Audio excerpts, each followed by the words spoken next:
time for you to sleep.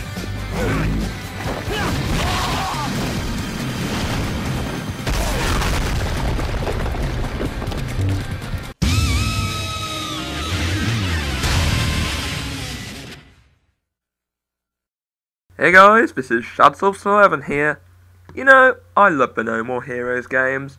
I already reviewed them, so you know that they're two of my favourite Wii games, and they introduced me to the creative genius of Suda51. So when I heard of this new Suda51 game called Lollipop Chainsaw, I had to check it out. And I thought it was pretty fun.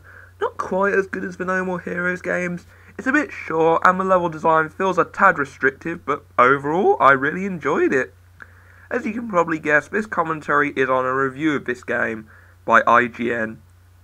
Oh boy, I'm probably going to get a lot of hate for this. I'll probably fall victim to people jumping to conclusions that I hate IGN and I'm biased against them. Well, nothing could be further from the truth.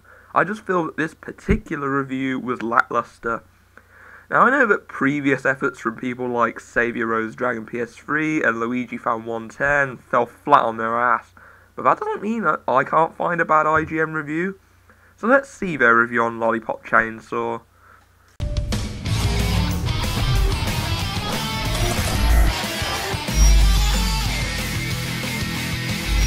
Here's the thing about action games. If they're not committed to having amazing action, nothing else really matters. Sorry, but by the way you just said that statement, you're implying that your standard for action games means it has to be either amazing or nothing, no in between. For me, Lollipop Chainsaw doesn't have amazing action per se, but the action in the game is still pretty good, and that's at least worth something, right? This is Lollipop Chainsaw's biggest problem. No matter how funny, cool, or balls-out crazy everything else is, nothing compensates for its weak gameplay.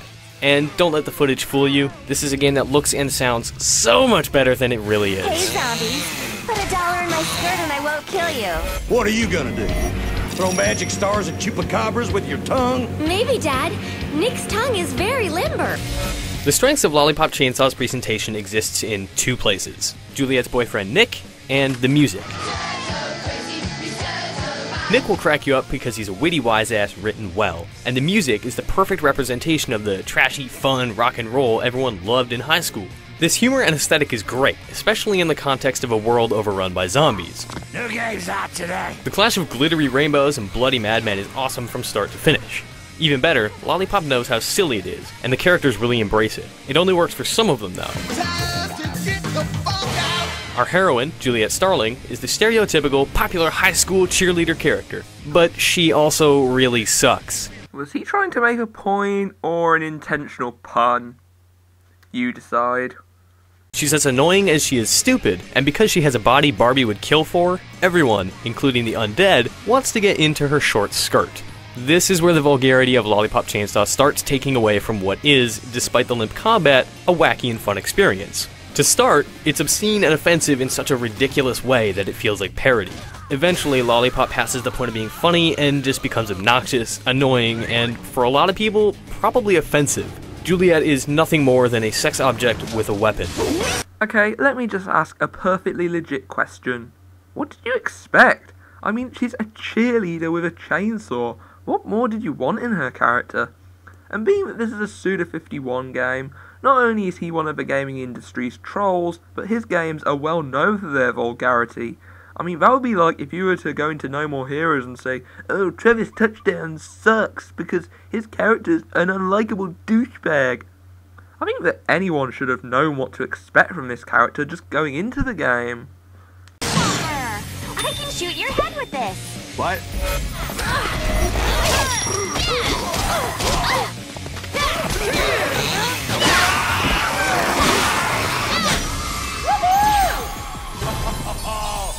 Your goal. Balancing quality and crazy is a recurring problem for developer Grasshopper Manufacturer. It creates insane worlds with funny characters and then fills them with as much obscene stuff as possible. Lollipop has the same issues as Shadows of the Damned and No More Heroes before it. Everything around the game is great, and playing it is kind of painful. Wait, what? Did he just say No More Heroes was painful to play? And No More Heroes before it. Everything around the game is great, and playing it is kind of painful. Yeah, he did. Okay then, Mitch, enlighten me. How is this game painful to play? What problems does it have? Not because it's fully bad, but because it's so content to do absolutely nothing new. What? But because it's so content to do absolutely nothing new. Are you kidding me? Does nothing new? This is coming from a website that basically kisses ass to games like Call of Duty and Gears of War, which are about as unoriginal as they come, yet they want to say it's Lollipop Chainsaw that doesn't do anything new? At least this game has more creativity to its gameplay than most modern shooter games. Lollipop Chainsaw is about mashing buttons, killing zombies, and, well, that's kind of where the fun starts and stops with the gameplay. When I practice this alone in my room, I do it naked and get less wind resistance. Upgrades are expensive, they take a long time to unlock, and you don't feel terribly capable until the very end. God, I love shopping. Even then, by the last boss, the combat system felt as robust as the beginning of any other action game. I must beg to disagree. The combat throughout the game got more varied in terms of moves, and it made it easier to kill chains of zombies to get more sparkle hunting rewards and get bigger medal bonuses. You know, the medals you need to upgrade your character. If you're going to complain about it for this game, then you might as well complain about a whole number of other action games likewise. Lollipop Chainsaw is an unsatisfying action game in that respect. Plus, it does very little to break up the tedium of its arena battles. Minigames are, more often than not, just annoying diversions disguised as escort missions or pointless fetch quests. Well, at least the game is trying to add variety to its gameplay by breaking up the moments of zombie killing with different minigames. And is he going to say why these sections are bad?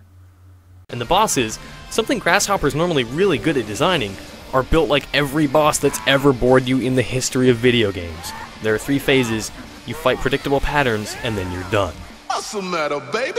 Didn't you like our phone SEXXX? What's your favorite color, Nick? Blue? No, green. Awesome. I love learning about you. I fucked up. It's yellow. Lollipop Chainsaw is such a cool concept, but it's spoiled by its lack of ambition. It's a game so in love with its ideas that it forgets to do anything interesting with the action, and that's what matters most. Okay, Mitch, define interesting action in games for me. Maybe if we made the game more realistic and had the main character be a soldier/space marine with no personality whatsoever, would that be any better? Nice jump. Coasting on humor, music, and blatant misogyny can't carry mediocrity any higher. For more on Lollipop Chainsaw, keep it locked to IGN. This is awful, but hilarious! Okay, so that's the end of the review. Oh boy, where to start? The first thing that should be noted about reviews like this is the goal they strive to achieve. They're supposed to give an overall opinion on the game whilst providing reasons to back it up.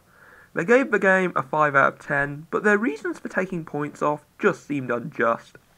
Awful main character and abrasive tone were, well, them just complaining about what anyone could have expected from a Suda51 game about a cheerleader with a chainsaw, and that really doesn't affect the gameplay. The only negative they listed to do with gameplay was uninspired action. Really? That's the best you can come up with? As I said before, most Call of Duty games are built on uninspired action, yet IGN gives those games mostly acclaim. Okay, Lollipop Chainsaw is not perfect, and there's nothing wrong with pointing out negatives in a review, but all the reasons they put together really doesn't justify a score as low as 5 out of 10, and that's this review's biggest problem.